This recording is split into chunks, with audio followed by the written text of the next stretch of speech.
acho que foi na última live, ou foi em algum vídeo que eu falei, sobre as linhas do VAR relacionado ali ao jogo do Flamengo, e eu falei que a imagem que a CBF forneceu naquele momento, ela não foi conclusiva, né? E a gente vai falar um pouco sobre isso porque a CBF divulgou aí um vídeo explicando aquele lance, trouxe detalhes bem interessantes sobre aquilo e sobre como aquelas linhas foram traçadas, tá certo? Explicou, eu achei bem interessante, apesar de esse ser um programa que está sendo muito criticado, né? A mídia esportiva tem criticado muito a postura do Wilson Senem, especialmente quando ele vai explicar a conduta dos árbitros, tem sido muito criticado. Mas eu confesso que algumas coisas é muito bom assistir para aprender, porque a gente observa que muitas dessas pessoas que estão criticando a conduta dos árbitros, a conduta do VAR, inclusive, não conhece nada do VAR, não conhece o protocolo do VAR e acaba fazendo críticas sem o devido conhecimento, tá certo? Então nós vamos falar um pouquinho sobre isso.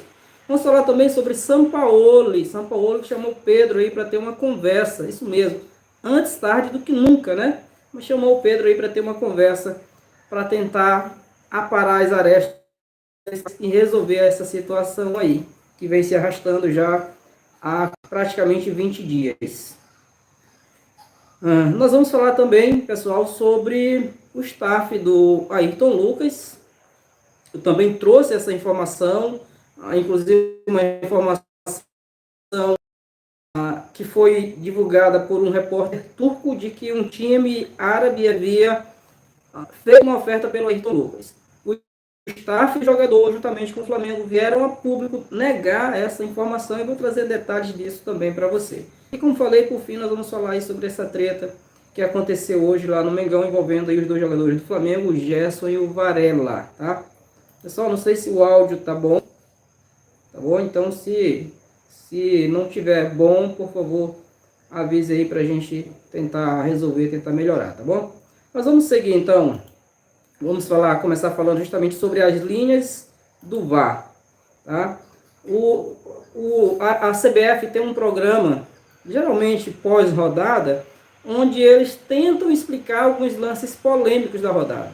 E foi o que aconteceu mais uma vez. O Wilson Senem, junto com o Péricles Bassols, né, e havia um outro convidado, que eu não recordo o nome no momento, mas eles explicaram, porque o São Paulo, inclusive, enviou um ofício à CBF contestando a marcação do VAR, e até mesmo aquela imagem que parece, né, a gente tem a impressão de que aquela linha ela está inclinada. Eles explicaram isso. Explicaram também o fato de que aquele primeiro traçado, a impressão que se tinha é que uma linha azul, a impressão que se tinha é que ela passava na perna, na altura da coxa do Luiz Araújo, e aí muitas pessoas, inclusive jogadores em campo, acabaram comemorando, né, jogadores de São Paulo no caso, acabaram comemorando porque entenderam que aquela linha estava determinando o impedimento do Luiz Araújo.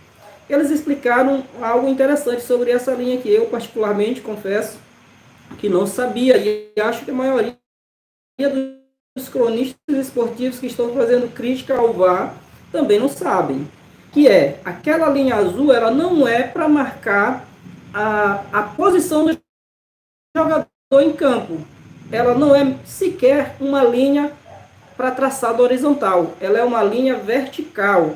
Como a gente olha em um plano aberto e é uma imagem, a impressão que se tem é que ela é uma linha horizontal, mas o que eles explicaram é que ela é uma linha vertical, é como se ela fosse o eixo do alvo, tá? Como se fosse um eixo do alvo onde as duas linhas amarelas elas se cruzam, uma horizontal e uma vertical, e tem justamente essa linha azul como se ela viesse do alto, funcionando como se fosse uma espécie de eixo para esse alvo. Então ela não serve para marcar a posição do jogador em campo, ela é uma linha adicional, digamos assim, mas que tem essa função, né, como se fosse funcionar ali, como se fosse a linha, uma espécie de eixo. Essa é a melhor expressão que eu consegui encontrar para trazer aqui para vocês.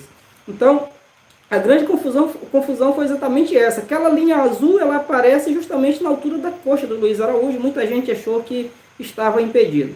Então, esclarecido isso, achei bem interessante. Não é porque é do Flamengo, não é porque foi um lance favorável ao Flamengo, mas eu achei bem interessante a explicação deles. Acho bom. Se você ainda não assistiu, vá lá no canal da própria CBF. Eles têm um canal onde eles estão fazendo esse programa aí, bem interessante. Dá pra gente aprender bastante coisa, tá bom? Então, é isso. O esclarecido aí. E com relação à percepção que se tem de que a linha parece estar meio inclinada, eles falaram que o aplicativo ele mapeia todo o campo. Então, não há como estar descalibrado. Inclusive, há um dispositivo que avisa ao sistema todo que o dispositivo está descalibrado. E nesse caso, o VAR sequer funciona. Nesse caso, a decisão de campo ela é mantida por conta. Inclusive, até cogitei isso, né, esperando o áudio do VAR, imaginando que eles tinham justamente com aquela imagem que eu julguei, inclusive, inconclusiva, como todos estavam julgando, eu imaginei que eles tivessem ficado com a decisão de campo por conta da imagem ser inconclusiva. Mas, na realidade, inclusive, havia dúvida, eu questionei isso, eu como flamenguista questionei isso, se aquela linha estava traçada no meio da área, se era de fato no pé do jogador do Flamengo. A imagem que eles trazem nesse vídeo, ela é muito clara. Eles dão um zoom bem interessante, você consegue ver a perna do jogador do Flamengo, que está entre um e outro jogador do São Paulo, a perna dele fica bem distinta, dá para perceber nitidamente que de fato a linha foi traçada.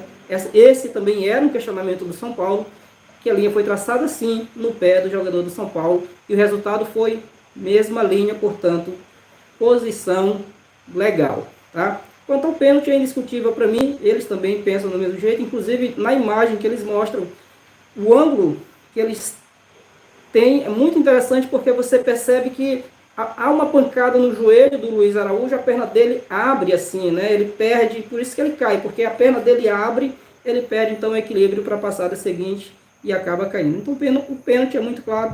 A minha dúvida era justamente com relação ao traçado das linhas, tá? Esclarecido, ponto pacífico, muito tranquilo, gostei bastante da explicação que eles deram.